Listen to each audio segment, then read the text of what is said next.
রামকৃষ্ণদেব এত কিছু দেখে ইসলাম খ্রিস্টান সব মতবাদকে তিনি গ্রহণ করেছেন, করে শেষ মুহূর্তে বলেছেন যত মত তত পথ। ঈশ্বরকে জানার যত মত আছে তত পথ আছে। তাকে কোনোদিন মা কালী ভর করলো না, আর তোকে ভর করে গেল।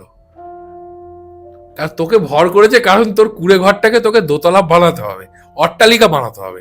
যাদের যাদের মা মনসা আর মা কালী ভর করেছে তাদের বাড়িটা অনেক বড় হয়েছে, তুই দেখবে, ইতিহাস ঘেটে দেখো। আর এগুলো বেশি ওয়েস্ট বেঙ্গলে গ্রাম অঞ্চলে হয়। বাড়িতে কেউ মারা গেলে শোক হয়, অশৌচ হয় না। তুমি দাড়ি কাটবে না, তুমি চুল কাটবে না, তুমি পরিষ্কার থাকবে না, এ হতে পারে? এই ভণ্ডামিগুলোকে বন্ধ করা উচিত। যাদের বলা হয় যেটাকে, তো আরো বড় ভণ্ডামি, মানে যে মন্দিরে ঢুকতে তীর্থস্থান কোথাও না আবার 1 মাসের মতো ওটা কি কাটিয়েও দেওয়া যায়।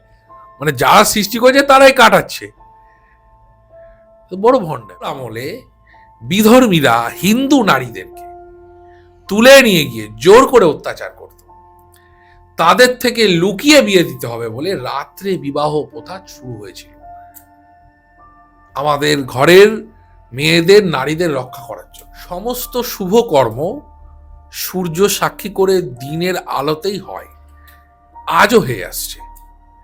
যেমন তুমি যদি তোমার বাড়িতে সত্যনারায়ণের পুজো করো, বাস্তুতে কোনো পুজো করো, কোনো হোম করো, গণেশের পুজো করো, যে কোনো পুজোর বিধি কিন্তু সর্বদা দিনে। রাত্রে কিন্তু আমাদের শাস্ত্রে কোনো পুজো আর্চা প্রচলন নেই। ওদের আগে আমরা হিন্দুরা কেউ মূর্তি পুজো জানতাম না। এরা আমার কথা না, স্বয়ং স্বামীজিও বলেছেন এই কথা। বিবেকানন্দ রচনার সমগ্র বইটা পড়বে, স্বামীজি সেখানে উল্লেখ করেছেন বৌদ্ধদের আগে মূর্তি পুজো কেউ জানতো না, তাই প্রথম মূর্তি পুজো করেছে। তোমরা এই যে বলো না জ্যোতিষীর সব থেকে চমৎকারী প্রতিকারটা কি, এই চমৎকারী প্রতিকারটা হচ্ছে ঈশ্বরের নামটা দেওয়া। ঈশ্বরের নাম, যে যুগে যে নাম, সেই নামটা দেওয়া হচ্ছে একজন প্রকৃত পণ্ডিত জ্যোতিষীর কাজ।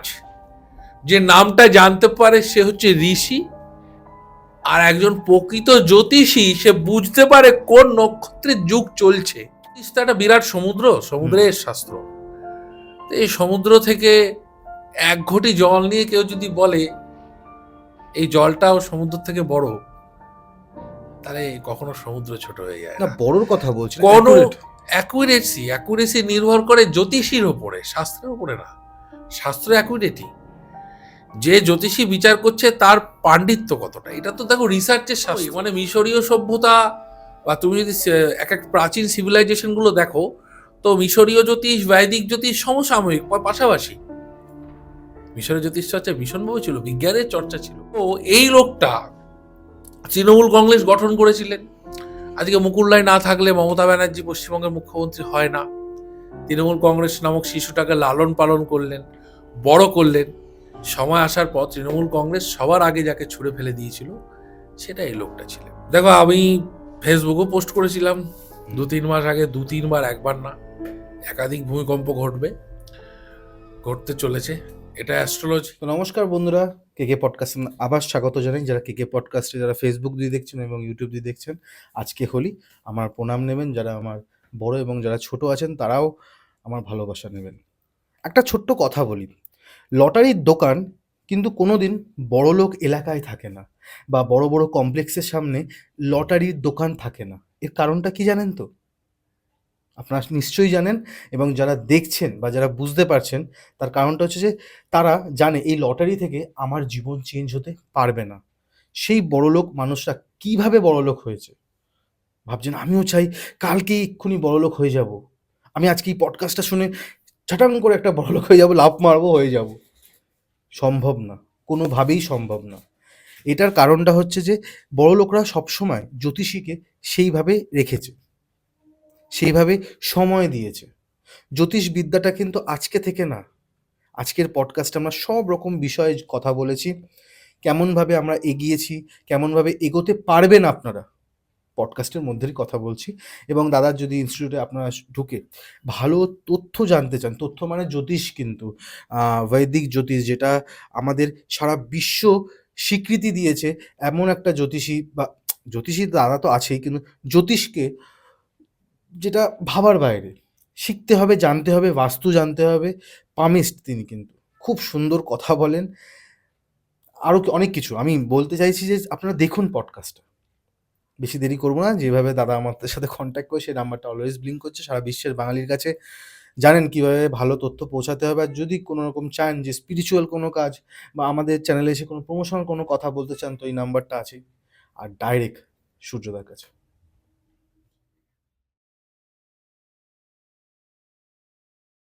কেমন আছো দাদা? খুব ভালো আছি। আর আজকে আমাদের প্রথম শুরু করব ভূমিকম্প নিয়ে। যারা যারা দর্শক তারা সবাই অনুভূতি বা ফিলিং করেছে যে কিছুক্ষণ আগে একটা ভূমিকম্প হয়ে গেছে। কেন হচ্ছে এই রকম দুর্ঘটনা? বা বেশি কিছু হয়নি দাদা, তুমি বুঝতেই পেরেছো কেন?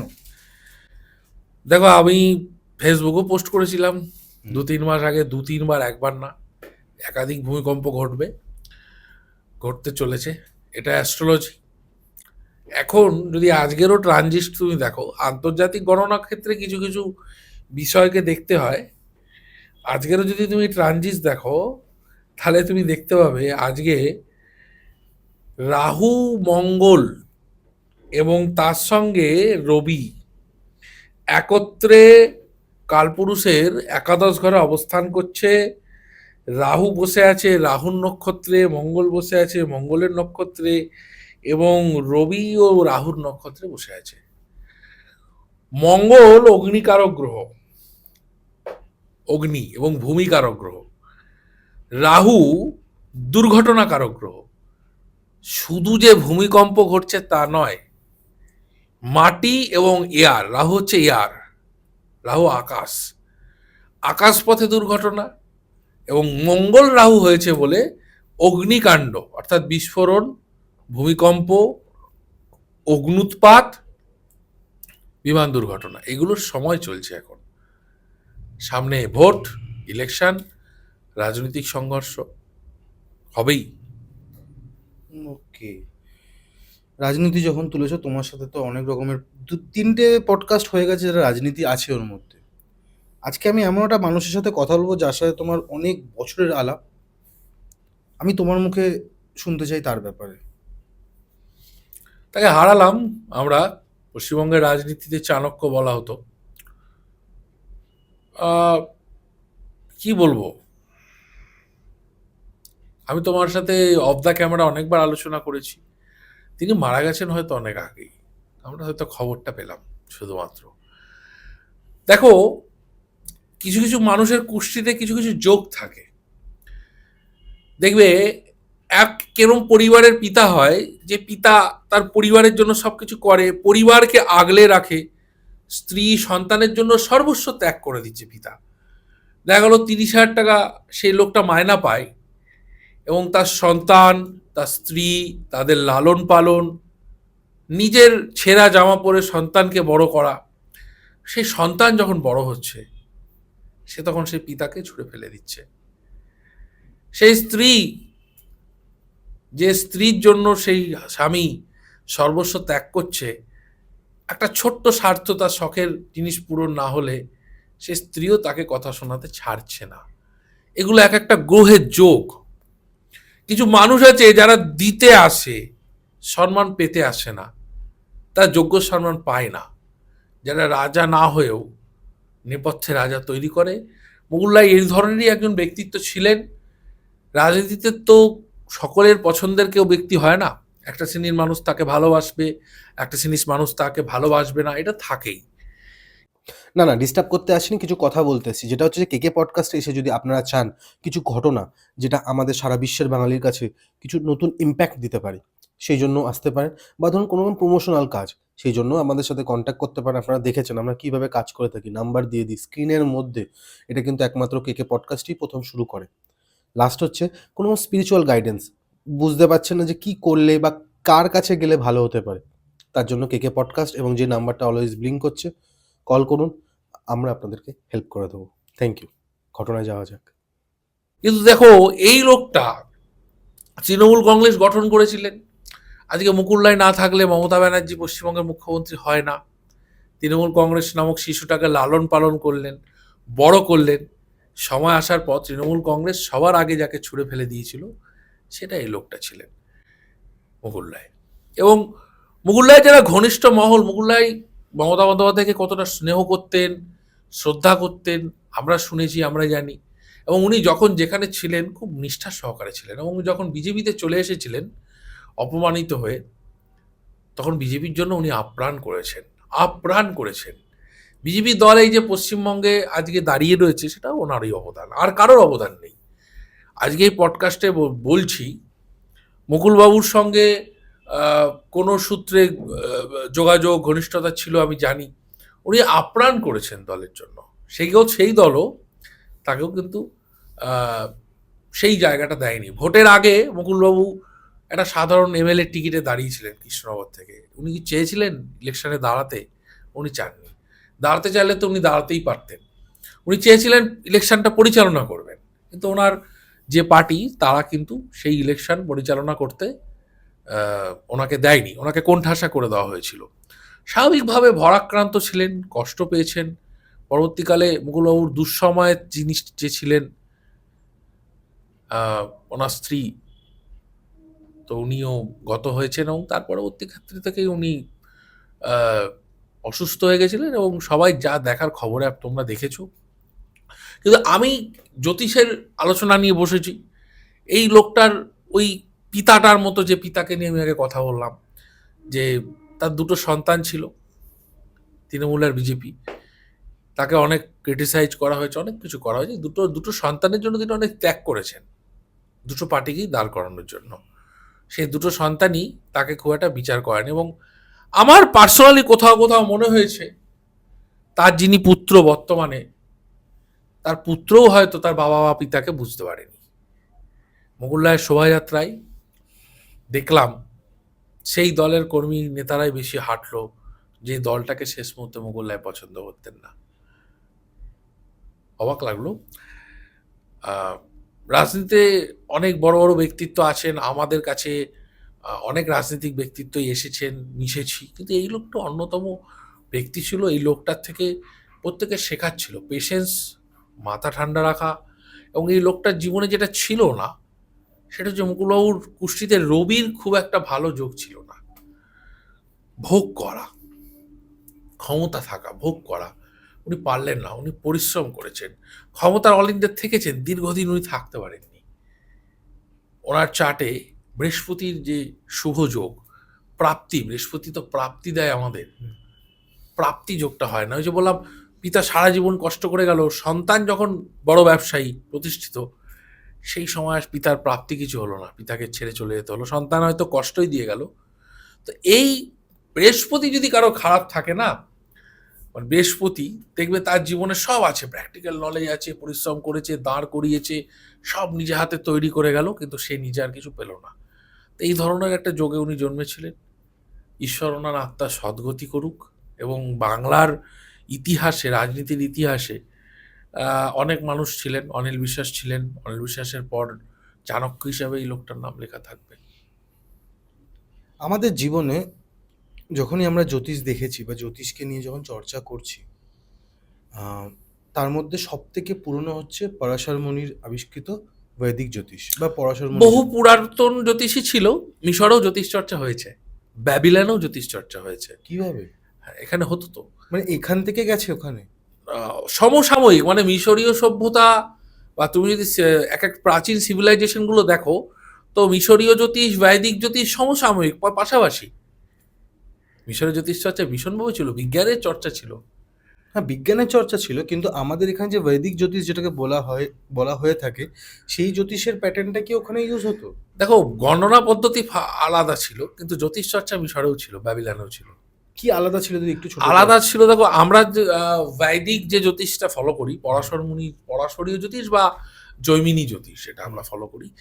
সেখানে আমাদের যে হরোস্কোপ, আমাদের যে গণনা, আমাদের যে কুণ্ডলী, হ্যাঁ, সেখানকার পদ্ধতির সাথে মিশরীয় জ্যোতিষের পদ্ধতি, রাশির সাইন, তাদের যে জায়গাগুলো আলাদা, কিন্তু দুটো গণনা অ্যাকুরেট।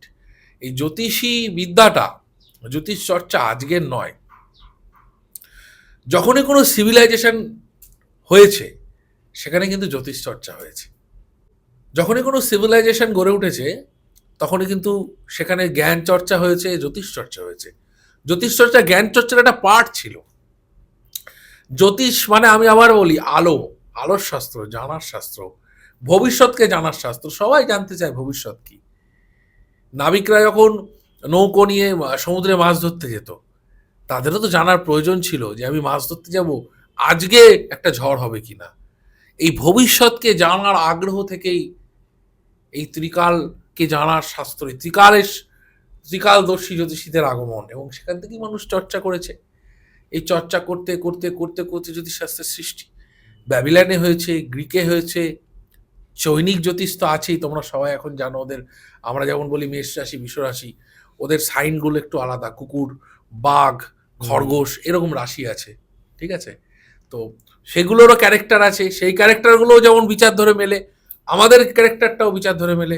প্যারালাল যত জ্যোতিষী আছে, যত পদ্ধতি আছে, কাউকে ফেলে দেওয়া যায় না। প্রত্যেকের পাণ্ডিত্য প্রত্যেক জায়গায় শ্রেষ্ঠ। তবে হ্যাঁ, আমরা গর্ববোধ করি যে আমরা যে বৈদিক জ্যোতিষটা চর্চা করি, বিশ্বের খ্যাতনামা ব্যক্তিরা এসে ভারতবর্ষে এই বৈদিক জ্যোতিষ শিখতে আসতো। বিশ্বের খ্যাতনামা ব্যক্তিরা, খ্যাতনামা জ্যোতিষীরা, বৈদিক জ্যোতিষের সুনাম ছিল, এবং অ্যাকুরেট ভাগ্য গণনায় এই বৈদিক জ্যোতিষ তার দৃষ্টান্ত রেখে গেছে। তাই ট্র্যাডিশনাল অ্যাস্ট্রোলজিতে আজও বৈদিক জ্যোতিষের গুরুত্ব সর্বাধিক। ওকে, কিন্তু দাদা আমার বিশ্বাস নেই। কেন বলো? কিসে বিশ্বাস নেই? এই যে তুমি যে বলছো যে অ্যাকুরেট হয়, হয়, আমার কিন্তু বিশ্বাস নেই। তুমি আবার বলতে পারো, দেখো, তুমি যদি আমাকে বিশ্বাসের কেন বিষয় না। বলো, হ্যাঁ, তাহলে আমি তোমাকে বলবার কারণটা কি।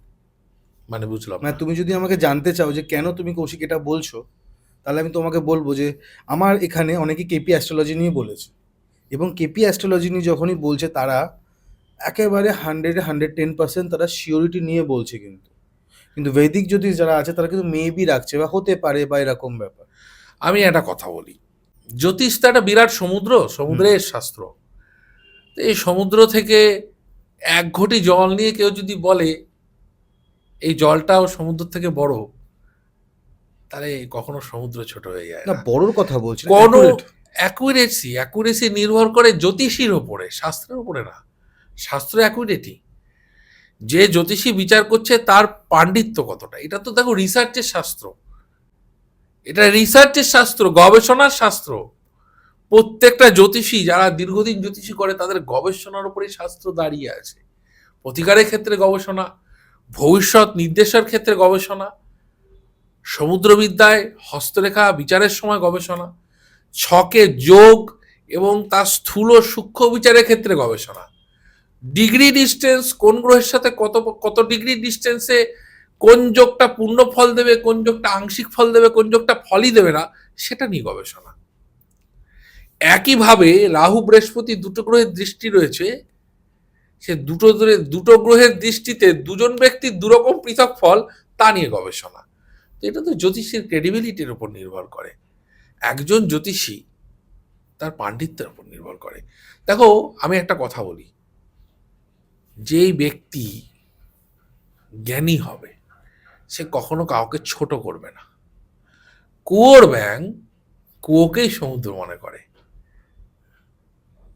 আর সমুদ্রের মাছ সর্বদা ভাবতে থাকে এই সমুদ্রটা কত বৃহৎ, আমি সারাদিন ঘুরেও কুল পায় না, এর কুল কোনটা, এর শেষ কোথায়। তা কুয়োর ব্যাঙ কুয়োকে সমুদ্র বন্ধ করতেই পারে, কুয়োই তার কাছে সমুদ্র। তাতে তো আর কুয়োটা সমুদ্র হয়ে যাচ্ছে না, কুয়োই থাকছে। কিন্তু আমার কোনো না কোনো জায়গায় ওনাদের যে একটা, তুমি নক্ষত্রের কথা বললে, ওনাদের যে একটা কেপি অ্যাস্ট্রোলজিতে সাবলটের যে ব্যাপারটা থাকে, এবং সাবলট ভেঙে ভেঙে ওনারা জায়গাটা ডিগ্রিটাকে উনি দেখে একটা মানুষের বিচার করে দেয়। কিন্তু বৈদিকে কি সেরকম করা হয়? আমি আবার কি বললাম, বৈদিক একটা সমুদ্র। এক ঘটি জল কে কি বলছে এটা নিয়ে টাইম নষ্ট করার মতো সময় আমাদের নেই। আমি প্রত্যেকটা পণ্ডিতের জ্ঞানকেই শ্রদ্ধা করি, প্রত্যেকটা পণ্ডিতের জ্ঞানের একটা নির্যাস আছে। বৃক্ষ তোমার নাম কি, ফলে পরিচয়। পৃথিবীর যত বড় বড় ভবিষ্যৎ দ্রষ্টা আছে, সেই ভবিষ্যৎ দ্রষ্টাদের মধ্যে কেপি অ্যাস্ট্রোলজির ভবিষ্যৎ দ্রষ্টাদের পার্সেন্টেজটা কত কত যে ব্যক্তিটা জন্ম সময় টাইম জানে না, তার গণনা করবে কোথা থেকে? কৃষ্ণমূর্তিবাবু সেটা শিখে গেছেন?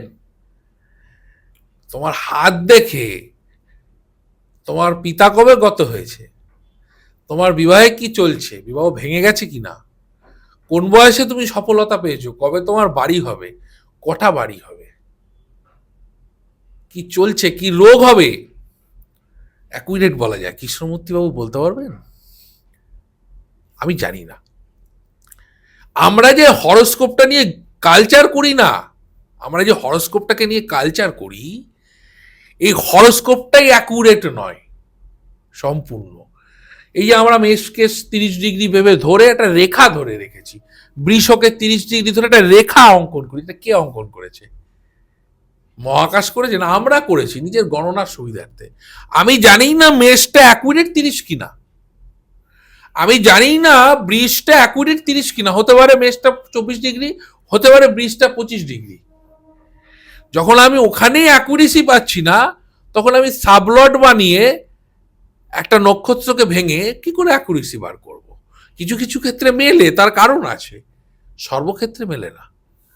আমাদের যারা পণ্ডিত ছিলেন, গুরুজি ছিলেন, পারিবারিক সূত্রে যেটুকু শিখেছি, তাতে সবসময় বলতেন যেটা হরোস্কোপ, হোরা থেকে তো হরোস্কোপ এসছে, হরোস্কোপ দেখার সঙ্গে তার হাতটাকে দেখো।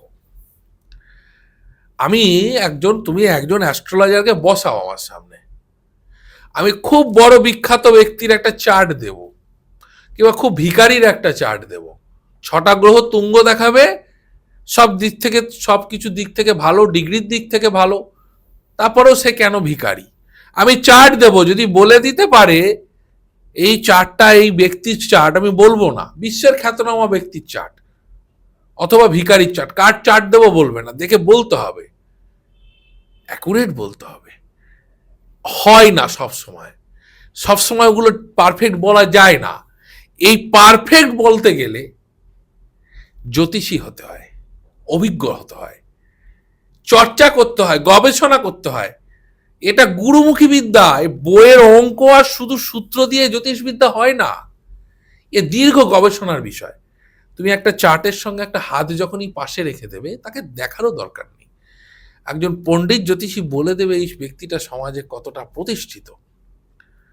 কাউকে আমি দেখেছি, কিছু কিছু ব্যক্তি আছে, কুয়োর ব্যাং আছে, কুয়োর ব্যাং কুয়োকে সমুদ্র মনে করতে, সে করুক, বয়স হোক, অভিজ্ঞতা হোক, যখন কেউ অভিজ্ঞ হবে তখন তার কাছে জ্ঞান কথাটা, চর্চা কথাটার ব্যাখ্যাটা সময়ে বদলাবে।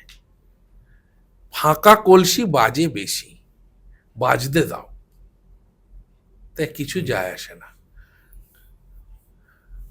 তুমি অফ দ্য ক্যামেরা কিছু কথা বলছি, যেটা হচ্ছে যে কৌশিক, তুমি কি দেখেছো যে পুরনো সময়কার যারা যারা জ্যোতিষী ছিলেন, তখনও তো এরকম গণনা হতো, নানান টাইপের বিষয়গুলো নিয়ে আমরা আলোচনা করতাম।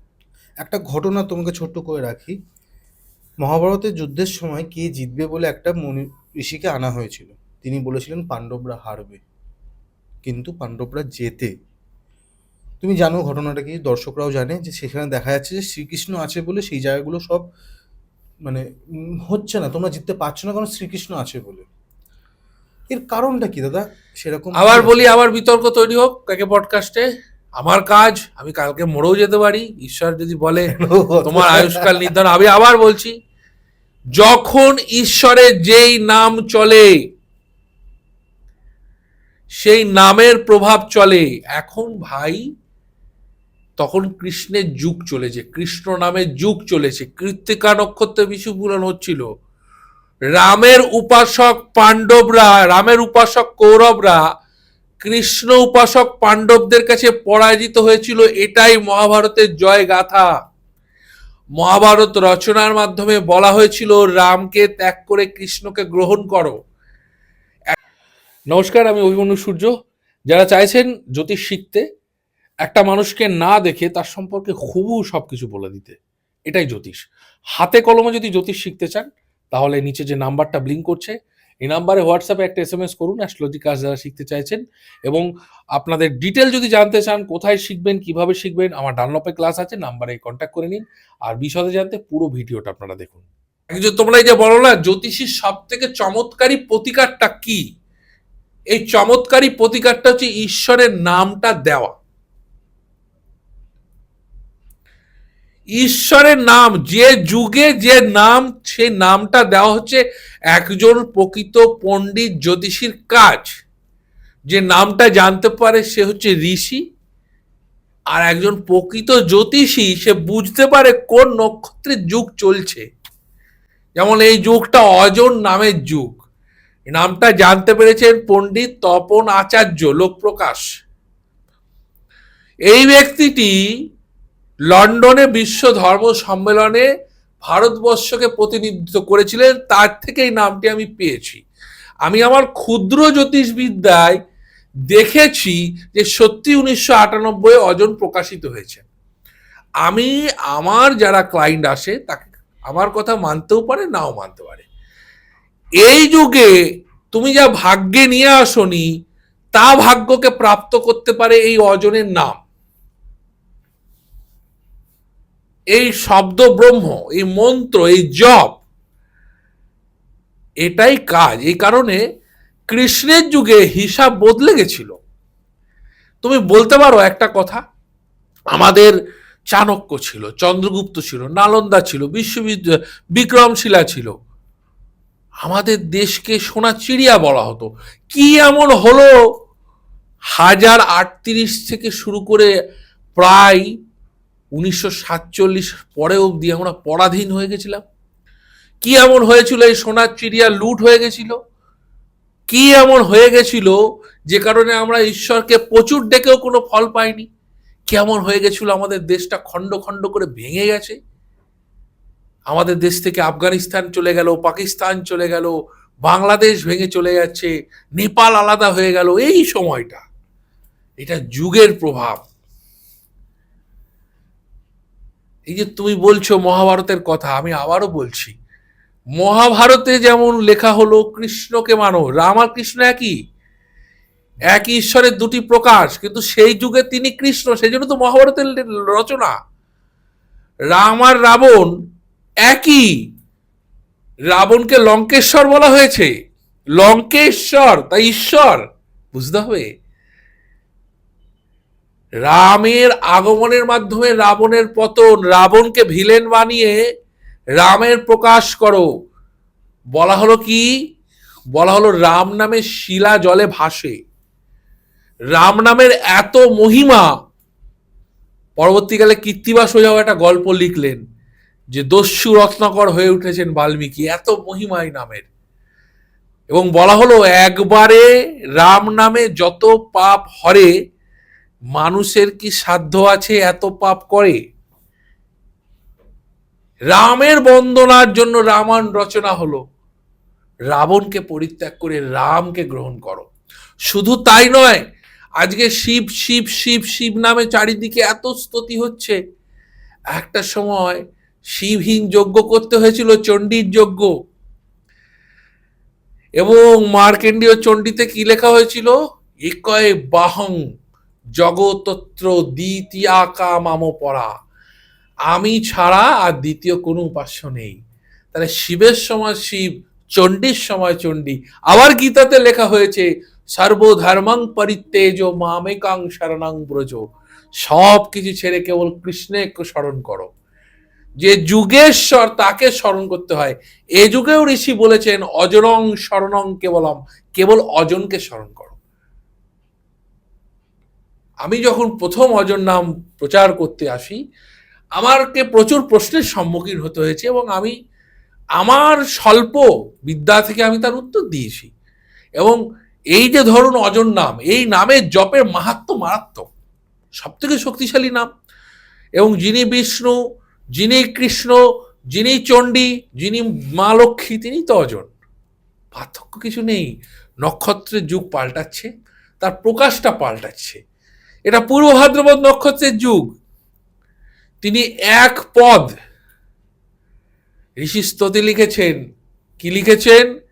বলছে প্রীত কান্তিং মনোহরং এক পদং জগদ্ধৃতং বিশ্বেশ্বরং বিশ্ববীজং মহাদেবং জগদ্ধৃতং পদ্মাসনং আসীন দেবম পীত বেশং জ্যোতির্ময়ং জগন্নাথং ত্রিগুণাত্মং কৃপা সিন্ধুং অজন দেবং।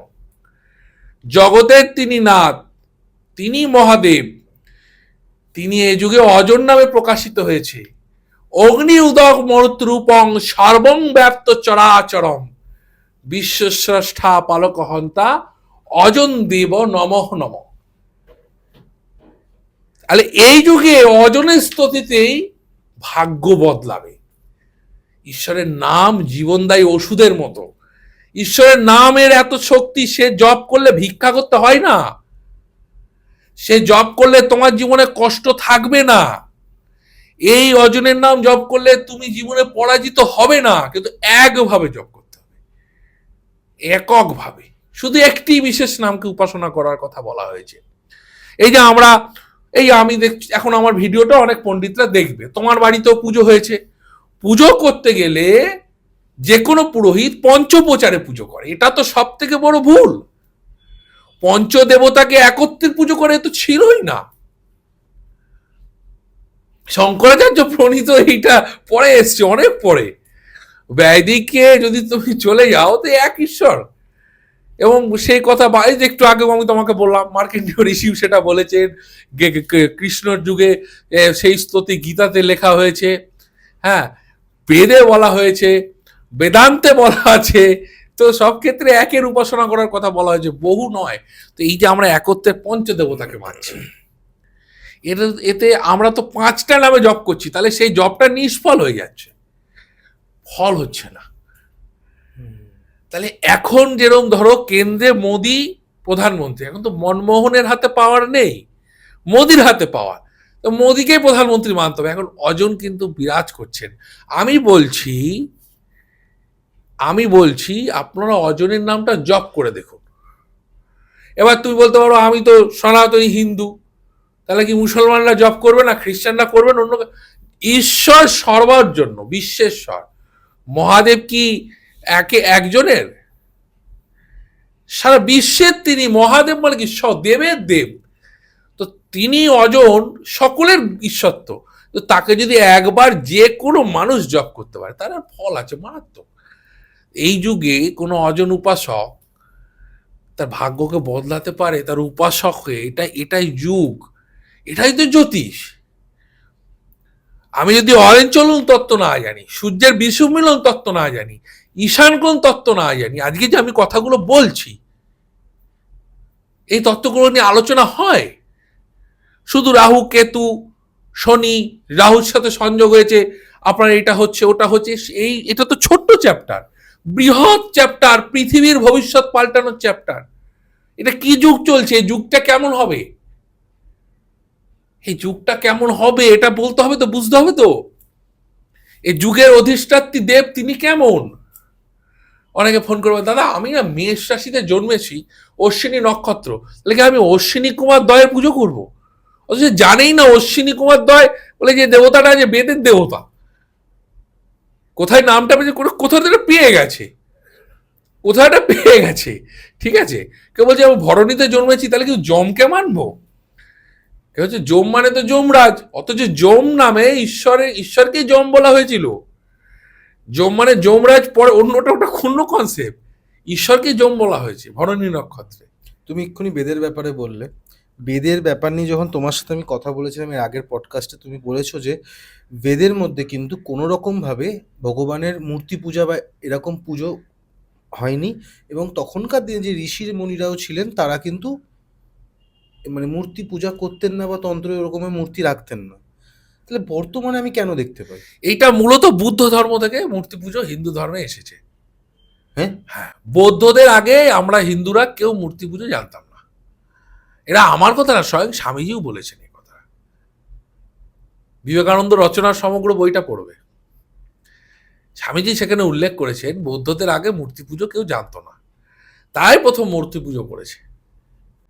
এবং এই যে যত মন্দির দেখছো তার সিংহভাগ বৌদ্ধ মন্দির, কয়েকটা সূর্য মন্দিরকে বাদ দিলে। শাকদ্বীপীয় ব্রাহ্মণদের দ্বারা তৈরি কিছু সূর্য মন্দির বাদ দিলে অধিকাংশ যত প্রাচীন মন্দির আছে সবই বৌদ্ধ মন্দির। হ্যাঁ, বৈদিক ঋষিরা মূর্তিতে নয় প্রতীকে উপাসনা করতেন।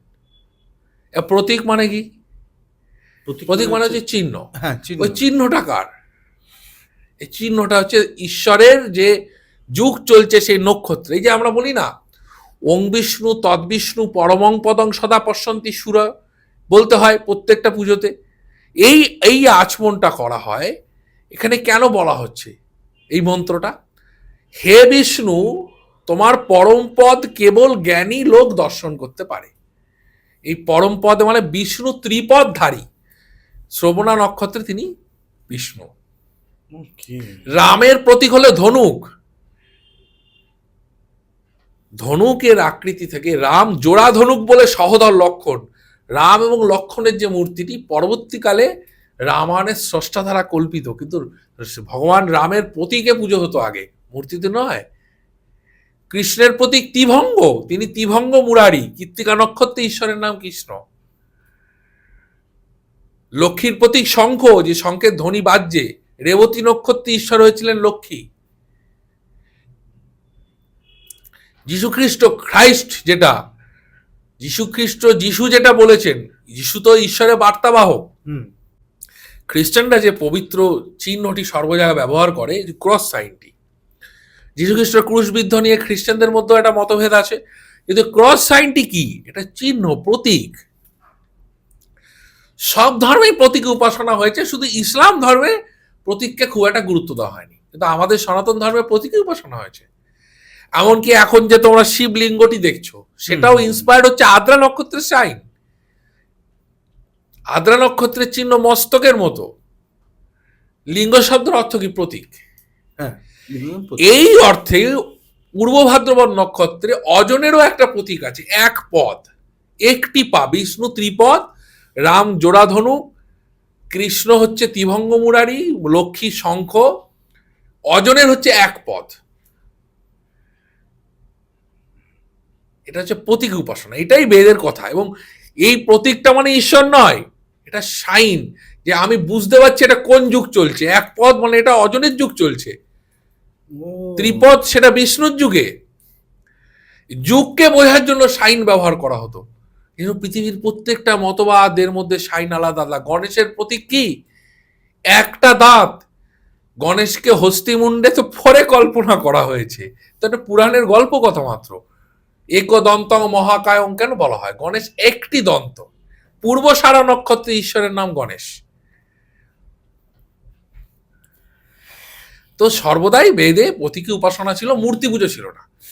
ঈশ্বরকে মানুষের ন্যায় দেখতে নয়, তাকে, সে তো সর্বং ব্যাপ্ত চরাচর, সে জ্যোতির্ময়। তাকে স্বয়ং অর্জুন কৃষ্ণের বিশ্বরূপ দর্শন করতে গিয়ে বলেছে, আমি কিচ্ছু দেখতে পাচ্ছি না, আমার মাথা যন্ত্রণা করছে, এত জ্যোতি, এত আলো, এত তেজ আমি সহ্য করতে পারছি না। অর্জুন যার বিশ্বরূপ দর্শন করতে গিয়ে এই চামড়ার চোখ দিয়ে যাকে দেখতে পেল না, বৈদিক ঋষিদের বক্তব্য এটাই ছিল, তাকে আমরা হাত দিয়ে নাক মুখ চোখ আঁকলাম কি করে? এ কারণে বেদের যুগে বৈদিক ঋষিরা বা পৃথিবীর প্রায় 85% 90% মানুষ মূর্তি পুজো করে না। অন্য ধর্মের ক্ষেত্রে বলছি, আমাদের সনাতনীদের প্রায় 80-85% হচ্ছে মূর্তি পুজো করে। এবং মূর্তি পুজো তো প্রচলনটা খুব আধুনিক কালে সনাতনী হিন্দুদের মধ্যে, কারণ মূল বেদে মূর্তি পুজো নেই। বেদকে ধরে যে কটা গ্রন্থ এসছে তার মধ্যে গীতা আছে, গীতার মধ্যে সেখানে মূর্তি পুজোর উল্লেখ নেই। মূর্তি পুজো অনেক পরে এসছে, বৌদ্ধদের থেকে আমরা ইন্সপায়ার্ড হয়েছি। এবং বৌদ্ধ কালচার এবং হিন্দু কালচার, সনাতন হিন্দু, এ দুটো মিলেমিশে একটি নতুন কালচার, নতুন পদ্ধতির জন্ম দিয়েছে। সেই পদ্ধতিটাকে আমরা বেশি এখন ফলো করছি। দাদা, আজকে যারা সাধারণ মানুষরা আছে, এই অজন যে ভগবান বা এই অজন যে একটা পাওয়ার, এনাকে উপাসনা করার জন্য, বা ইনি কি কোনো পার্সন, বা এটা তুমি ছোট করে রেখো, কিন্তু এই যে পাওয়ারটাকে আমি যদি উপাসনা করে মানুষ সাকসেসফুল হতে চায়, কিছু কাজ করতে চায়, তাহলে কিভাবে করবে? দেখো, অজন কোনো মানুষ নয়, মানুষ কখনো ঈশ্বর হতে পারে না। যার জন্ম মৃত্যু আছে সে ঈশ্বর নয়। অজনকে, যিনি বিষ্ণু, যিনি লক্ষ্মী, যিনি রাম, এই যুগে তিনিই অজন। তিনি কে? যার আলোতে পৃথিবী আলোকিত হচ্ছে, যার কৃপা ছাড়া আমি তুমি বাঁচতে পারবো না। পৃথিবী সহ এই বিশ্ব ব্রহ্মাণ্ডকে যে পরিচালনা করছে সেই শক্তিটা, মহাশক্তির নাম হচ্ছে অজন। আর অজনের উপাসনা করার বিধি হচ্ছে ঠিক যেভাবে বৈদিক যুগে ঋগ্বেদকে যেভাবে আমরা ফলো করতাম, যেভাবে কৃষ্ণের উপাসনা হতো বৃষ্ণি সঙ্গে আদিকালে, মন্দিরে নয়, বিগ্রহ করে নয়, ঠিক সেভাবেই সংঘভিত্তিক উপাসনা করাটা হচ্ছে অজনের উপাসনার প্রধান নিয়ম। এখন যেটা করতে হবে, অজন সংঘ গড়ে তুলতে হবে। দিকে দিকে, পাড়ায় পাড়ায় একটা করে অজন সংঘ থাকবে, ঠিক যে ধরনের ভারত সেবাশ্রম সংঘের মতো সংঘ, যেখানে একজন পুরোহিত এবং বা একজন ব্রাহ্মণ থাকবে যিনি বেদজ্ঞানী। তিনি দিনে 3 বার নিত্য একত্রিত হয়ে এখানে প্রার্থনা করতে হবে। একত্রিত হয়ে বাবা, মা, সন্তান, পরিজন সকলে মিলে দিনে 3 বার তার প্রার্থনা করতে হবে একত্রিত হয়ে। এটাই হচ্ছে তার উপাসনা বিধি।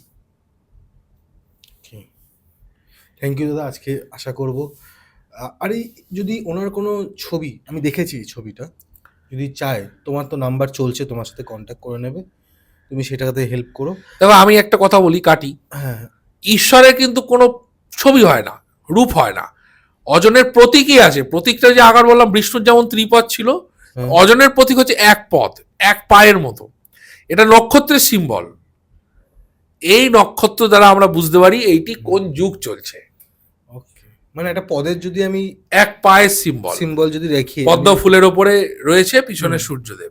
আমি দেখেছি, এটা আজকে না, এটা আমরা যখন শুরু করলাম তখন তুমি আমাকে বলেছিলে, অনেক আগে থেকে। তখন তুমি বলে যে এটা এখন যুগ চলছে কৌশিক। হ্যাঁ, একদমই। এবং লন্ডনে বিশ্ব ধর্ম সম্মেলনে বিখ্যাত পণ্ডিত ব্যক্তি, আমার যিনি আধ্যাত্মিক গুরু, অজন নামের যিনি স্রষ্টা, লোকপ্রকাশজি মানে তপন আচার্য, এইটি কিন্তু বহু আগেই দেখিয়েছেন। সারা বিশ্বই জানে এটা, এমন না যে জানে না। হ্যাঁ, সবে সবে কোনো যুগ আসলে তা গ্রহণ করা, তার সিস্টেম জানা, এগুলো একটু সমস্যার আছে। আমি ছাড়া বা যারা প্রচারক আছে তারা কিছুটা বলতে পারবে।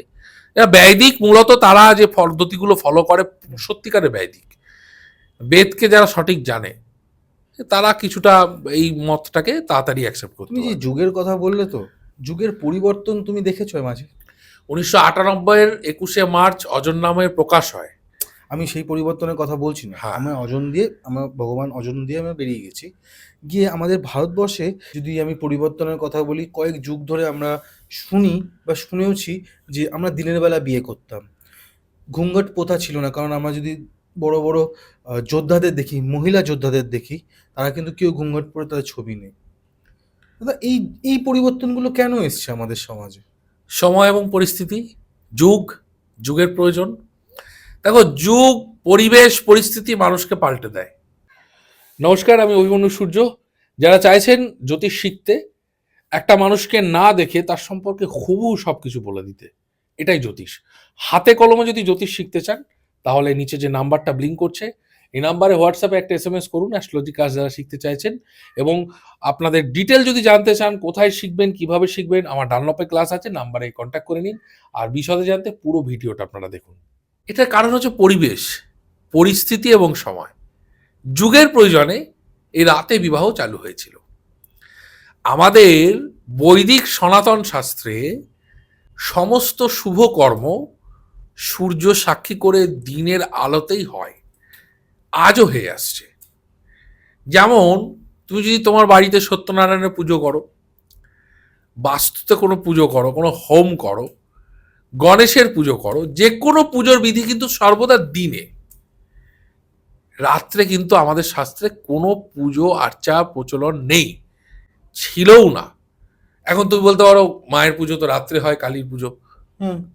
আমি তো বলতে যাচ্ছি 250 বছর আগে কালী পুজো ছিল না, এটা তো অনেক পরে এসছে। এটা কিন্তু তুমি খুব কন্ট্রোভার্সিয়াল বলছো। কন্ট্রোভার্সি কেন? ইতিহাস বলছে তো। 250 থেকে 300 বছরের পুজো কালী পুজো। এবং যে সময় মা কালীর পুজোর প্রভাব এসছে, সেই সময়ের একটা পরিবেশের বিষয় ছিল। কেন রাতে শুরু হলো?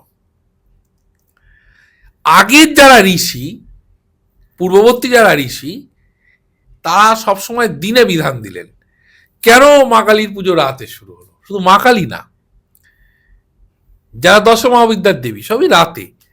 তাহলে আমাদের সময় পরিস্থিতি পরিবর্তন তৈরি করে, এবং এই যে দিনে আগে বিবাহ দিনেই হতো, এক সময় এমন পরিস্থিতি হয়েছিল এই ভারতবর্ষে সামাজিক সুরক্ষার অভাব ছিল। মুঘল আমলে বিধর্মীরা হিন্দু নারীদেরকে তুলে নিয়ে গিয়ে জোর করে অত্যাচার করত, তাদের থেকে লুকিয়ে বিয়ে দিতে হবে বলে রাত্রে বিবাহ প্রথা শুরু হয়েছিল আমাদের ঘরের মেয়েদের নারীদের রক্ষা করার জন্য। ওই পিরিয়ডটা এখন কেটে গেছে, এখন মোগলরা নেই, এখন আমরা অনেক আধুনিক হয়েছি, কিন্তু ওই প্রাচীন প্রথাটা এখনো চলে যাচ্ছে।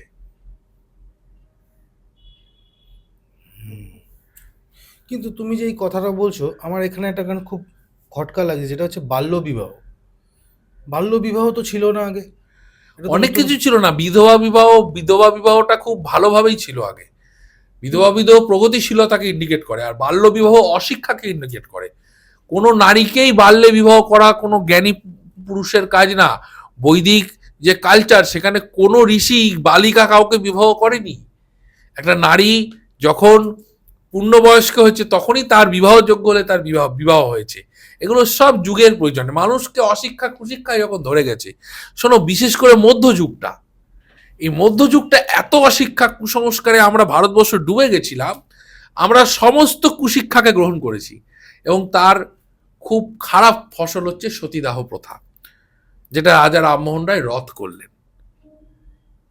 স্বামী মরছে, তার সঙ্গে স্ত্রীকেও সহমরণে যেতে হবে, এই বিধি আমাদের শাস্ত্রের কোনোদিনই ছিল না, এবং বাংলা বাদে অন্যান্য রাজ্যে এই প্রথা ছিলও না।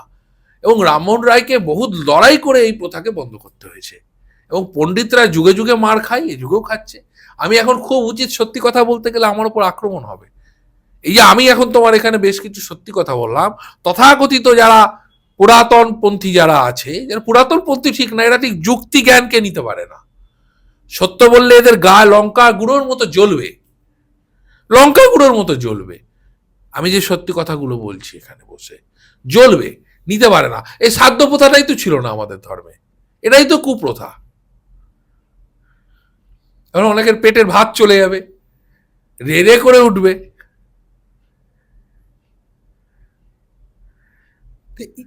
তোমার মনে হয় এটা একটা হেলদি বিজনেস করেছে না? দেখো, বিজনেস তো আছেই, বিজনেস আছেই, এবং শুক্ল যজুর্বেদ প্রণয়নের মাধ্যমে এই শ্রাদ্ধ, অসৌচ, মৃতদোষ খণ্ডনের মতো কুপ্রথাগুলো করে সমাজকে অন্ধকারে ঠেলে দিয়েছে। কারা দিয়েছে? সমাজের চালিকা শক্তিরা দিয়েছে, খুব বুদ্ধি করেই দিয়েছে তারা এই নিয়মগুলো বানিয়ে। কিন্তু আজকের প্রগতিশীল সমাজ এগুলো মানে না। তুমি আমাকে বলো তো, আমাদের বেদে কোথায় লেখা আছে এই কথাগুলো? কোথায় শ্রাদ্ধের কথা লেখা? কোথায় লেখা আছে যে অশৌচের কথা, মৃতদোষ খণ্ডনের কথা? কোথায় লেখা আছে? বাড়িতে কেউ মারা গেলে শোক হয়, অশৌচ হয় না। তুমি দাড়ি কাটবে না, তুমি চুল কাটবে না, তুমি পরিষ্কার থাকবে না, এ হতে পারে? এই ভণ্ডামিগুলোকে বন্ধ করা উচিত। যাদের বলা হয় যেটাকে, তো আরো বড় ভণ্ডামি, মানে যে মন্দিরে ঢুকতে হবে, তীর্থস্থান কোথাও আবার 1 মাসের মতো ওটা কি কাটিয়েও দেওয়া যায়। মানে যারা সৃষ্টি করেছে তারাই কাটাচ্ছে, বড় ভণ্ডামি। যাদের লঙ্কা গুঁড়োর মতো জ্বালাচ্ছি, আপনাদের জ্বলুক, এবং দায়িত্ব নিয়ে বলছি আজকের প্রগতিশীল সমাজ এগুলো ছুঁড়ে ফেলে দেবে। বেদকে জ্ঞান বলা হতো, জ্ঞান কাণ্ড, সেখানে বৈজ্ঞানিক কথা থাকতো। আজকের যত ইয়াং জেনারেশন না, অ্যাট্রাকশন আসছে বেদের উপরে, বেদকে জানবো। আর যখনই তারা বেদকে জানবে তখনই তারা এইগুলোকে ফেলে দেবে, এগুলোকে ফেলে দেবে। এই যে দণ্ডি কাটা, ভর পড়া, মা কালীর ভর পড়েছে, মা মনসার ঘর পড়েছে। ভুলেই গেলে মাঙ্গলিক দোষ বলতে, যেটা মাঙ্গলিক যোগ ছিল সেটা তুমি তো বললেই না। তুমি ব্যাপারটা তোমার তো মানে তোমার মতো যারা আসে তারা সবাই বলে মাঙ্গলিক দোষ আছে, মাঙ্গলিক দোষ। আমি আসবো, আমি সেগুলোও আসবো, শুধু দোষ না, এখানে বিবাহর একটা বিষয়। মানে তুমি এটা বলতে তো ফ্লোতে ছিলে তো, আমারও মনে হলো যে আমি তোমাকে বলি, কারণ তুমি এটা নিয়েও বলো। বলবো তো, এটা আমি তোমাকে একটা কথা বলিনি, আমি যেটা বলছিলাম যে ভরে পড়ার বিষয় একটা আছে। ঈশ্বর কখনো মানুষের শরীরে ভর করতে পারে? এ সম্ভব? অত পাওয়ারফুল একটা ঈশ্বর, ঈশ্বরের কখনো মানুষের উপরে ভর হয়? হবেই না। আমার বক্তব্য, ভাই তোর উপর মা কালী ভর করছে, তুই কে রে? রামকৃষ্ণ? তুই কে? তুই সাধক রামপ্রসাদ? তুই কে বামা খেপা? তাদের ভর করলো না, তোর উপর তাদের ভয় ভর- করছে। হ্যাঁ, আমি ওটাই। রামকৃষ্ণদেব এত কিছু দেখে ইসলাম খ্রিস্টান সব মতবাদকে তিনি গ্রহণ করেছেন, করে শেষ মুহূর্তে বলেছেন যত মত তত পথ। ঈশ্বরকে জানার যত মত আছে তত পথ আছে। তাকে কোনোদিন মা কালী ভর করলো না, আর তোকে ভর করে গেল। আর তোকে ভর করেছে কারণ তোর কুড়ে ঘরটাকে তোকে দোতলা বানাতে হবে, অট্টালিকা বানাতে হবে। যাদের যাদের মা মনসা আর মা কালী ভর করেছে তাদের বাড়িটা অনেক বড় হয়েছে, তুই দেখবে, ইতিহাস ঘেটে দেখো। আর এগুলো বেশি ওয়েস্ট বেঙ্গলের গ্রাম অঞ্চলে হয়, নদিয়া। নমস্কার, আমি অভিমন্যু সূর্য। যারা চাইছেন জ্যোতিষ শিখতে, একটা মানুষকে না দেখে তার সম্পর্কে হুবহু সবকিছু বলে দিতে, এটাই জ্যোতিষ। হাতে কলমে যদি জ্যোতিষ শিখতে চান তাহলে নিচে যে নাম্বারটা ব্লিঙ্ক করছে এই নাম্বারে হোয়াটসঅ্যাপে একটা SMS করুন, অ্যাস্ট্রোলজি কাজ যারা শিখতে চাইছেন। এবং আপনাদের ডিটেল যদি জানতে চান, কোথায় শিখবেন, কিভাবে শিখবেন, আমার ডানলপে ক্লাস আছে, নাম্বারে কন্ট্যাক্ট করে নিন। আর বিশদে জানতে পুরো ভিডিওটা আপনারা দেখুন। দিকে চলে যাও, বনগাঁর দিকে চলে যাও, মসলন্দপুরের দিকে চলে যাও, মানে আমি আমার ওয়েস্ট বেঙ্গল বলছি, দক্ষিণ চব্বিশ পরগনার দিকে একটু ভিতরে ঢোকো, সোনারপুরটা ছাড়িয়ে যাও, মানে পাড়ায় পাড়ায় শেতলা ভর করছে, কালী ভর করছে, সন্তোষীমা ভর করছে, পাড়ায় পাড়ায় মা। ঠিক আছে, বর্ধমানে আবার এক কি কালী না কি একজন আছে, সে তো বিরাট ফেমাস, ইউটিউবারদেরকে আবার টাকা দেয় তারা প্রমোশন করার জন্য। হ্যাঁ, আমরাও জ্যোতিষীরা প্রমোশন করার জন্য টাকা দিয়ে তো আমরা নিজেরা করছি, মায়ের আবার প্রমোশন কি দরকার আমি তো বুঝি না। তো এটা একটা ভণ্ডামি চলছে। তো এটা সত্যি কথা বলতে শহরের লোক বিশ্বাস করে না, যারা কাজকর্ম নিয়ে ব্যস্ত থাকে, পড়াশোনা জ্ঞান চর্চা, তারা বিশ্বাস করে না। এবার যাদের মনে হয় যে মায়ের কাছে গেলে মনে আমার কাজটা হয়ে যাবে, ওরা যাচ্ছে প্রথমবার দুবার তিনবার ভ্রম করছে। আর যারা মা সেজে বসে আছে তাদের তো বিরাট, মানে আমি নিজেকে ভগবানের আসনে বসিয়ে ফেলেছি। ঠিক আছে, তো এই হচ্ছে বিষয়, ভরের বিষয়টা। এবারে আসছি তুমি যেটা বললে মাঙ্গলিক দোষ। হুম। সমাজে মাঙ্গলিক নারী বলে নারীদেরকে ছোট করার একটা প্রবণতা দীর্ঘদিন চলে এসছে। আমরা কখনো ভেবে দেখেছি এই সমাজে যারা প্রতিষ্ঠা পেয়েছে, পুরুষ হোক নারী হোক, তাদের অধিকাংশটা মাঙ্গলিক?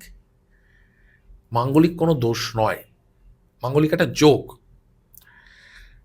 মঙ্গলের প্রভাব, যে যে হাউসে থাকলে মঙ্গলের প্রভাবটা বেশি হয়, অ্যাগ্রেসিভনেস বেশি আসে, নেতৃত্ব কর্তৃত্ব সুলভ ব্যাপার আসে, স্বাধীন চেতা বিষয় আছে। মঙ্গল স্বাধীন চেতা, তো প্রচন্ড অ্যাগ্রেসিভ। এবং লগ্নে দ্বিতীয়, চতুর্থে, সপ্তমে, অষ্টমে, দ্বাদশে। অনেকে আবার বলবে দ্বিতীয় মঙ্গলে তো মাঙ্গলিক হয় না, আমি মানি, আপনারা নাও মানতে পারেন, কোনো ব্যাপার না, সেটা তর্ক হতে পারে।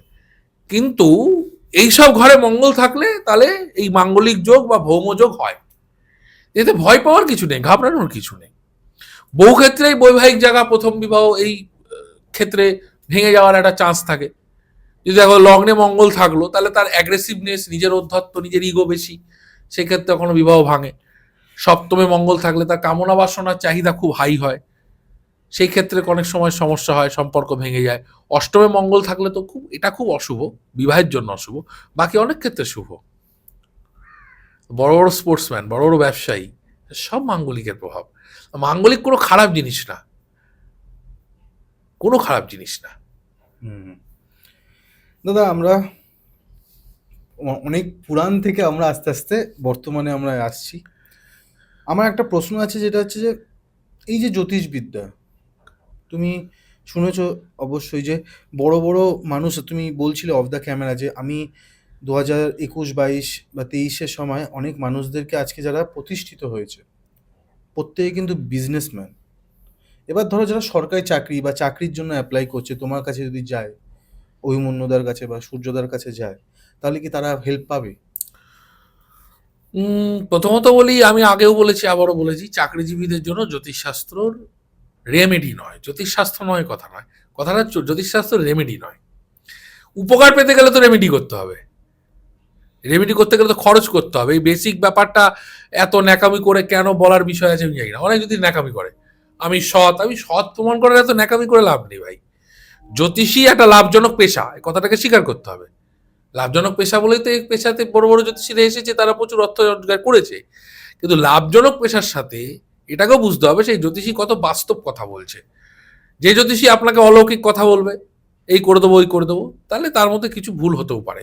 বাস্তবের কথা কতটা একটা জ্যোতিষী বলছে, ধরো আমি আবার বলছি, আমি এর আগেও বলেছি আবার বলছি, এটা চাকরিজীবী, তাদের ফিক্স স্যালারি, তাকে কোন প্রতিকার কোন রত্ন করে তার স্যালারিকে আমি 25 গুণ বাড়াবো? যে সরকার তো সরকারি চাকরি করে, সরকার তো তার নির্দিষ্ট নিয়মে মায়না দেবে, তাই না? তাহলে তাকে আর্থিক উন্নতি কি করে কিভাবে সম্ভব? প্রতিকারটা কি? প্রতিকারটা হচ্ছে, আমি আবার বলছি, প্রতিকারটা বৃষ্টিতে ছাতার মতো কাজ করে। বৃষ্টিটা আমরা আটকাতে পারবো না, কিন্তু ছাতাটা দিতে পারি। আমার জীবনে বাধা আছে, বাধাটাকে পেরিয়ে চলে গেলাম।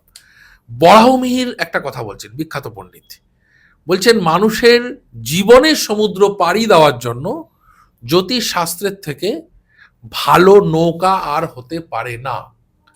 জীবনের সমুদ্র পাড়ি দিতে গেলে, তুমি সাঁতরে পাড়ি দিতে গেলে কত বাধা, সমুদ্রের জীবজন্তু আছে, জলের স্রোতের বিরুদ্ধে সাঁতার কাটতে হবে, হাঁপিয়েও যেতে পারো, মাছ সমুদ্রে ডুবেও যেতে পারো, এটা নৌকা পেলে। এটাই জ্যোতিষশাস্ত্র। তো রাগ ঢাক না করেই বলছি, এই শাস্ত্রে যে প্রতিকার, এই প্রতিকারে বেশ তো শুরু বাস্তু থেকে। বহু ব্যক্তি আছে ভালো ভালো দোকান থেকে গ্রহরত্ন কিনে পড়েছে, কাজ হচ্ছে না, উত্তর নেই, বড় বড় জ্যোতিষী দেখাচ্ছে, কাজ হচ্ছে না। আমি জানি না, এই যে তুমি তখন বলছিলে বৈদিক না অন্য কি পদ্ধতি, বৈদিকে তো বাস্তুকে বিরাট গুরুত্ব দেওয়া হয়েছে। বাস্তু যদি কারো ঠিক না থাকে, যে প্রতিকারে যাবে কোথা থেকে? রত্নে কি করে কাজ হবে তার?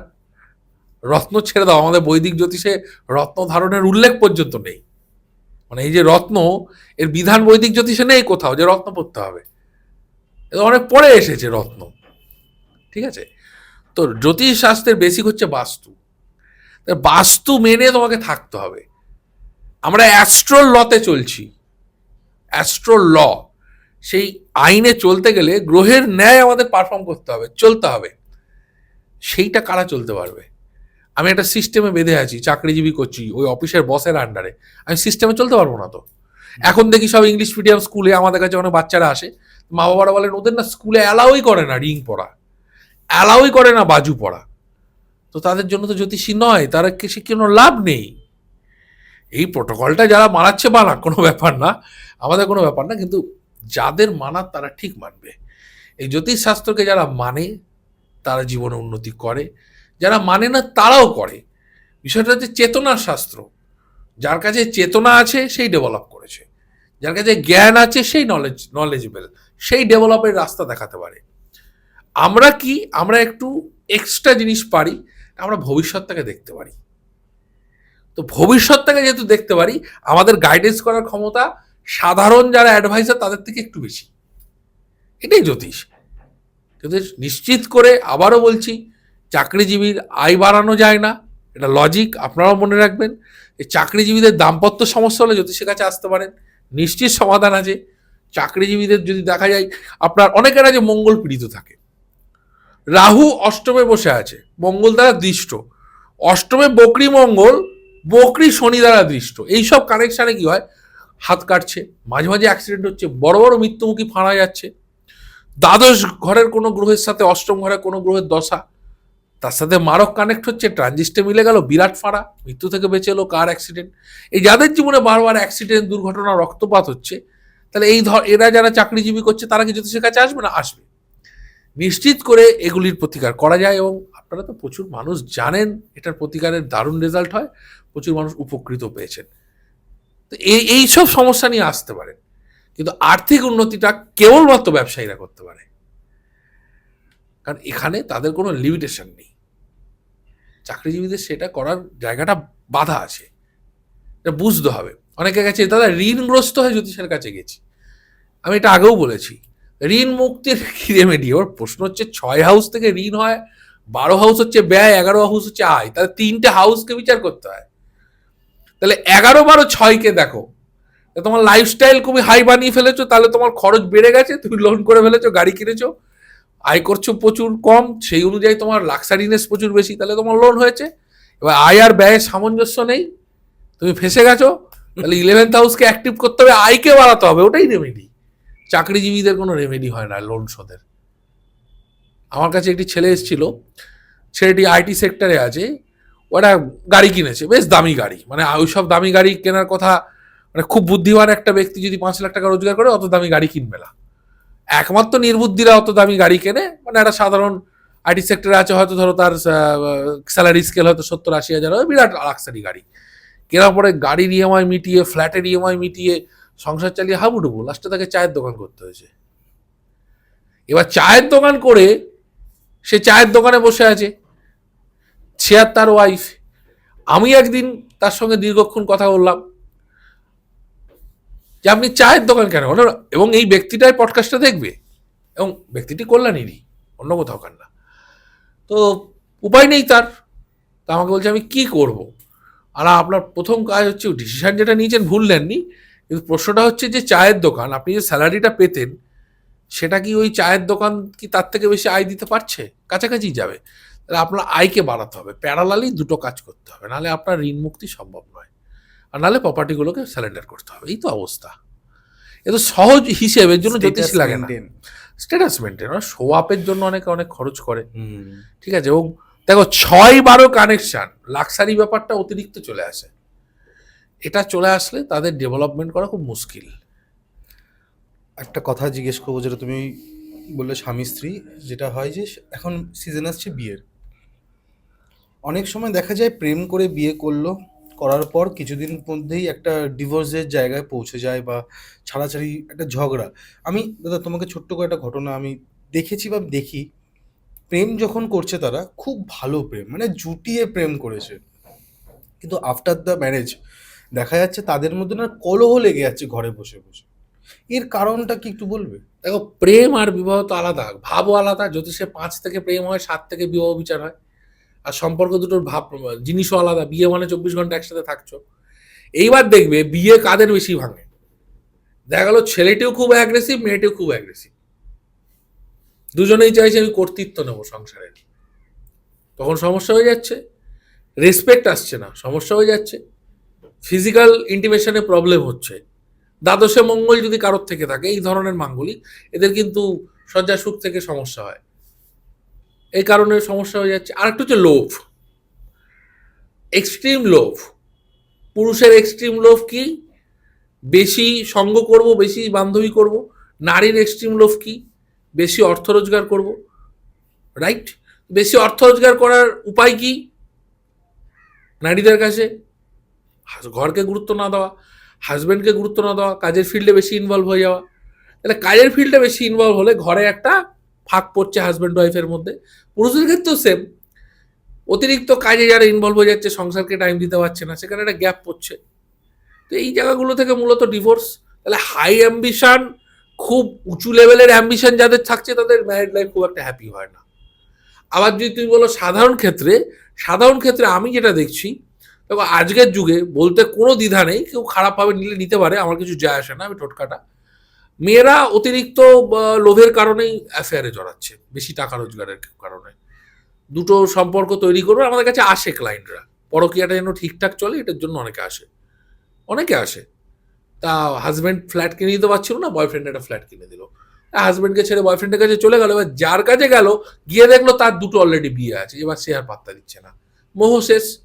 এই কারণে মহিলাদের সমস্যাটা তৈরি হচ্ছে। ছেলেদের কেন সমস্যা তৈরি হচ্ছে? ঘরের বউকে সম্মান দিতে পারছে না, ঘরের বউয়ের শখ মেটাচ্ছে না, গার্লফ্রেন্ডের শখ মেটাচ্ছে, গার্লফ্রেন্ড সবকিছু নিয়ে চলে যাচ্ছে।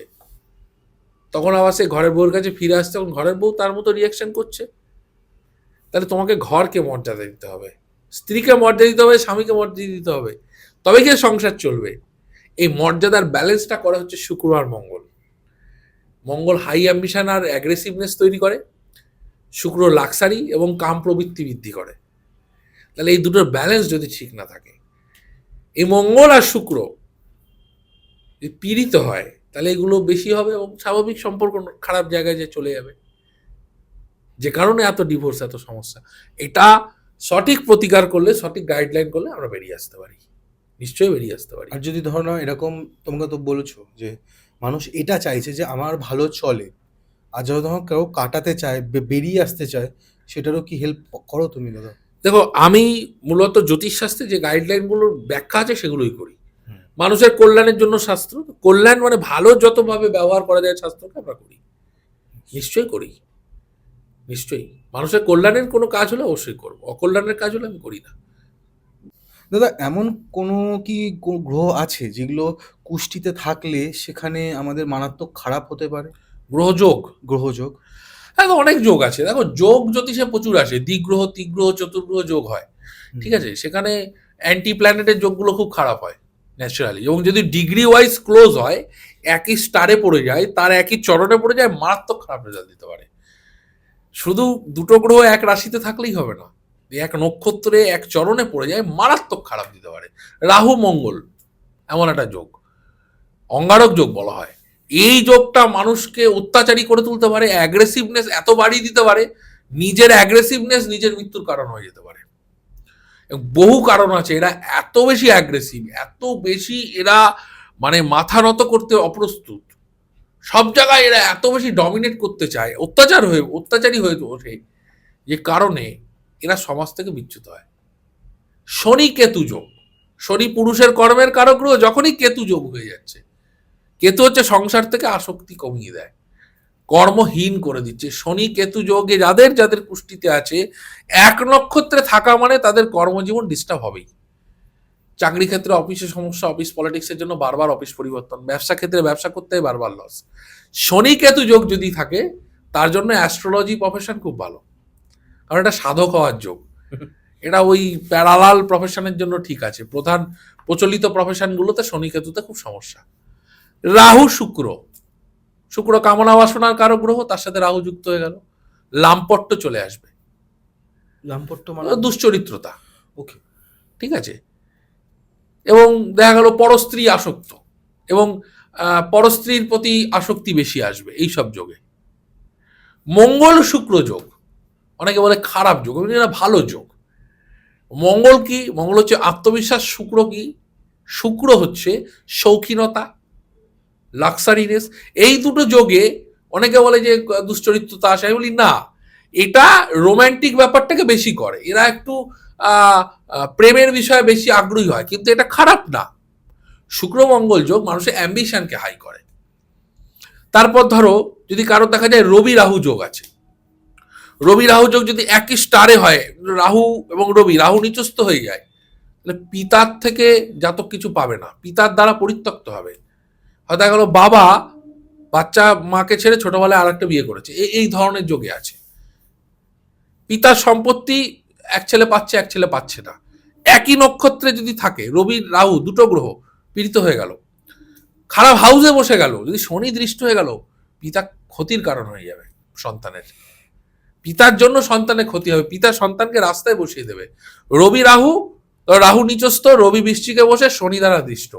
আবার সেই সময় যদি অষ্টমের শনি দ্বারা দৃষ্ট হয়, পিতার দ্বারা সন্তানের মৃত্যুতুল্য ক্ষতি হতে পারে। এই যোগগুলো খারাপ। চন্দ্র রাহু যোগ নারীদের ক্ষেত্রে চারিত্রিক বদনাম দেবে, দোষ না করেও বদনাম হবে। দেখো সে কিছু করেনি, একটা রটনা রটে গেল, তার সাথে এইটা হয়েছে, সে একটা অ্যাফেয়ারে হয়েছে, চন্দ্রাহু যোগ। আবার চন্দ্রাহু যোগের ক্ষেত্রে বহু ক্ষেত্রে আমি দেখেছি এরা অনেক সময় এক্সট্রা ম্যারিটাল অ্যাফেয়ারে জড়িয়ে পড়ে, অল্প বয়স থেকে এক্সট্রা ম্যারিটাল অ্যাফেয়ারে জড়িয়ে পড়ে।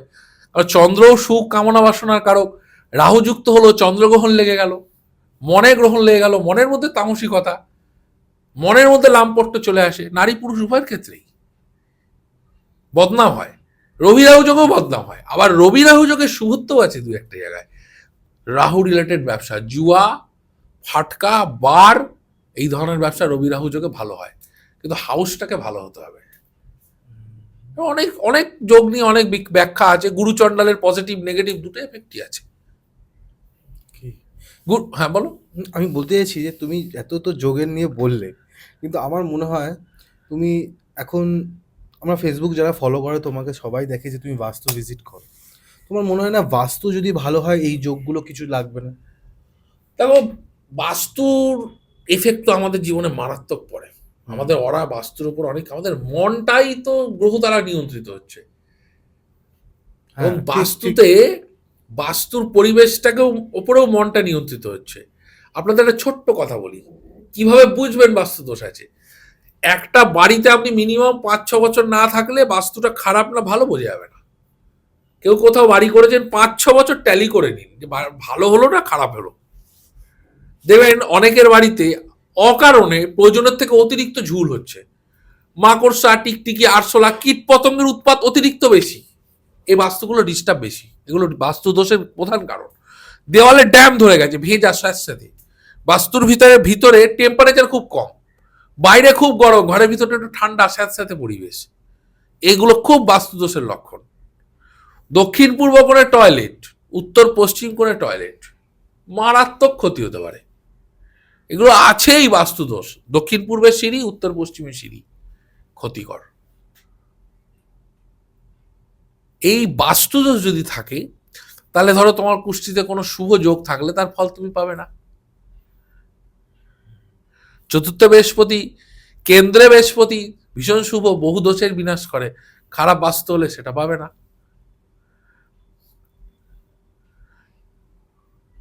বাস্তু খুব ইম্পর্টেন্ট। বাস্তু হচ্ছে যে আমাদের জীবনে মূল প্রতিকার, ভালো থাকা, এগিয়ে যাওয়া, প্রগ্রেস করা জীবনে, এটা বাস্তুর উপর বেস্ট করে পুরো ফ্যামিলির। একটু ছোট্ট টিপস চাইবো তোমার কাছে। একদম। কোন রং করলে, আমাদের দর্শকরা শুনছে, কোন রং করলে তোমার কি মনে হয় বাস্তু সব থেকে ভালো থাকে? দেখো, রঙের কথা যদি আসে, জ্যোতিষে যত প্রতিকার তার কিন্তু মূল ওই কালার, রং। দেখো, রত্ন কিন্তু রং, হ্যাঁ, বাস্তু তো রং, রঙের খেলা, এখানে রঙই খেলছে সবটা। দেখো, আমরা আকাশে যে রামধনু দেখি সেখানেও 7টা রং, রঙেরই খেলা। তো বাড়ির বাইরে সর্বদা সাদা রং হচ্ছে সর্বক্ষেত্রে শুভ। অনেকে বাড়ির বাইরেটা ধূসর করে, খুব খারাপ। নীল বাড়ি খুব খারাপ, লাল রঙের বাড়ি খুব খারাপ, করবেন না। আমি কি করবেন পরে বলছি, কি করবেন না আগে সতর্ক করে দিই। বেডরুম হালকা রঙের করবেন, বেডরুমে নীল থাকবে না, ধূসর থাকবে না, লাল থাকবে না, মেরুন থাকবে না, খয়েরি থাকবে না, ডিপ কালার বেডরুমে করা যাবে না। যে বাড়িতে যত বেশি লাইট, যত আলো জ্বালানো, সে বাড়ির তো বাস্তু তত পজিটিভ। পূর্ব দিকে জানলা, পূর্ব দক্ষিণ পূর্ব দক্ষিণে জানলা, বাড়ি খুব পজিটিভ হবেই, যত খারাপ হোক কিছুটা পজিটিভ পাবেই। পূবের আলো বাড়িতে যত ঢুকবে তত ভালো। বাড়িতে পেন্টিং করান, প্রতি 3-4 বছর 5 বছর বাদে বাদে পেন্টিং করান, অনেক বাস্তুর পজিটিভিটি হবে। আমরা তুলা লগ্ন হলে পিঙ্ক কালার, সাদা কালার, সবুজ কালার খুব শুভ। যদি তুলা লগ্ন হয়, আপনার কি ধনু লগ্ন, তাহলে হলুদ, অরেঞ্জ, অফ হোয়াইট কালার খুব শুভ। লগ্ন অনুযায়ী রং করবেন। যখন স্টাডি রুম করবেন সেক্ষেত্রেও আপনার বাচ্চার চার্ট দেখে নেবেন। স্টাডি রুম নীল করবেন না, লাল তো করবেনই না, বাচ্চা প্রচন্ড অ্যাগ্রেসিভ হবে, পড়াশোনায় মন বসবে না। স্টাডি রুম নর্থ ইস্টে করুন, নর্থে করুন। জানলা খুললে যদি গাছ দেখতে পায় খুব ভালো। বাড়ির গার্ডেন করলে পূর্ব দিকে করা উচিত, এটা ইউনিভার্সাল, সবাই করতে পারে। বাকিগুলোর জন্য তো ব্যক্তি বিশেষে বেডরুমের রং আলাদা আলাদা, ব্যক্তি বিশেষে বাড়ির যে টাকা রাখার সিন্দুক তার স্থান আলাদা, ব্যক্তি বিশেষে ডাইনিং এর রং আলাদা, ব্যক্তি বিশেষে কিচেন আলাদা। এগুলো শুধু লগ্ন সাপেক্ষে অনেকটা পাল্টায়, অনেকটা। থ্যাংক ইউ দাদা। আর শেষে, আমরা একেবারে শেষের দিকে আছি, আমার লাস্ট প্রশ্ন হচ্ছে, এত তো আমরা তোমার কাছ থেকে জ্ঞান পেলাম, অর্জন করলাম, কিন্তু যদি কেউ শিখতে চায় এই জ্ঞান বা এই জ্যোতিষ বা এই বৈদিক জ্যোতিষ দাদার কাছে, তাহলে কিভাবে যোগাযোগ করবে? শুধু জ্যোতিষী না, হস্তরেখা, হস্তরেখা, জুয়েল। আমি মনে করি হস্তরেখা এবং জ্যোতিষ দুটোতে যদি পারদর্শিতা আসে, একদম অ্যাকুরেট অ্যাস্ট্রোলজার তৈরি হয়ে যায়। হস্তরেখা, জ্যোতিষ, সংখ্যাতত্ত্ব, বাস্তু, 4টে জিনিসই শেখায়। আমার যেরকম জ্যোতিষ ক্লাস হয় হচ্ছে ডানলপ, এবং আমি বলি আমার ওই শেখানোর পদ্ধতিটা ওই ধরো তোমার ইনস্টিটিউটের মতো নয়, আমি একদম গুরুকুল স্টাইলে শেখাই, যেভাবে টিচারের কাছে ছেলেরা শিখেছে বাচ্চাবেলায়, গুরুকুল স্টাইলে শেখাই। এবার তুমি বলতে পারো কেন, কারণটা হচ্ছে এটা গুরুমুখী বিদ্যা। এই বিদ্যাটা কিন্তু ভাই তুমি অনলাইনে হয় না, অনলাইনেও শেখা যায়, কিন্তু তুমি প্রধানত ভালোভাবে রপ্ত করতে গেলে একদম গুরুর সামনে হাতে কলম, এবং গবেষণার শাস্ত্র তো রিসার্চের সাবজেক্ট এটা। তো এটা কিন্তু একদম ওই ইনস্টিটিউট প্যাটার্নে, শুধু কোর্স প্যাটার্নে শিখে লাভ নেই। তো আমি একদম হাতে ধরে হাতে কলমে জিরো থেকে শেখাই, এবং আমি বলবো যারা একদম নতুন জ্যোতিষ শিখতে চাইছো তারা যোগাযোগ করতে পারেন আমার সঙ্গে। নাম্বার তো চলছে, নাম্বার চলছে, এবং ডানলপে আমার ক্লাস রয়েছে। হ্যাঁ, আমি সবকিছু ডেসক্রিপশনে দিয়ে রাখবো। আর নাম্বারে ফোন করলে যদি কোয়েরি করে তো কোনো একদম। আমি আমি একটা রিকোয়েস্ট করব কৌশিককে, কৌশিক আমার এই অংশটা যেটা আমি বলছি একটু তুমি ক্লিপটা কাটবে। হুম। আমি বহু সময় ব্যস্ত থাকি, অনেকেই হোয়াটসঅ্যাপে কল করে, এটা 2-3 বার দেখিও পারলে কেটে কেটে ভিডিওর মাঝখানে। নিশ্চয়ই, নিশ্চয়ই। আপনারা যারা আমার সঙ্গে যোগাযোগ করতে চাইছেন, ধরুন জ্যোতিষ ক্লাসে ভর্তি হবেন বা যে কোনো কিছু, পালমিস ক্লাসে ভর্তি হবেন বা আমাকে দেখাতে চাইছেন, অনুগ্রহ করে আমার হোয়াটসঅ্যাপে একটা জাস্ট পিং করে দিন, দেখাতে চাই। আপনারা সমস্ত ডিটেল ওখানে পাবেন। বহু সময় ব্যস্ত থাকি, হয়তো ফোনটা রিসিভ করা সম্ভব হয় না, যতক্ষণ ফ্রি থাকি সকলের ফোন ধরি।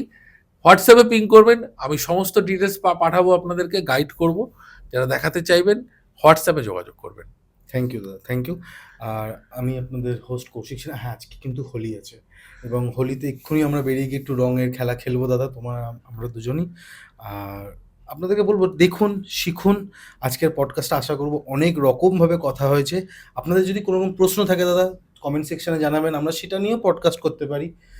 আর আমি আপনাদের হোস্ট কৌশিক সেন, আজকে আমাদের গেস্ট আবারও অভিমন্যু দা বা সূর্যদা, অভিমন্যু সুরিয়া। আর ক্যামেরার পেছনে অ্যাজ ইউজুয়াল কিংসুক সেন।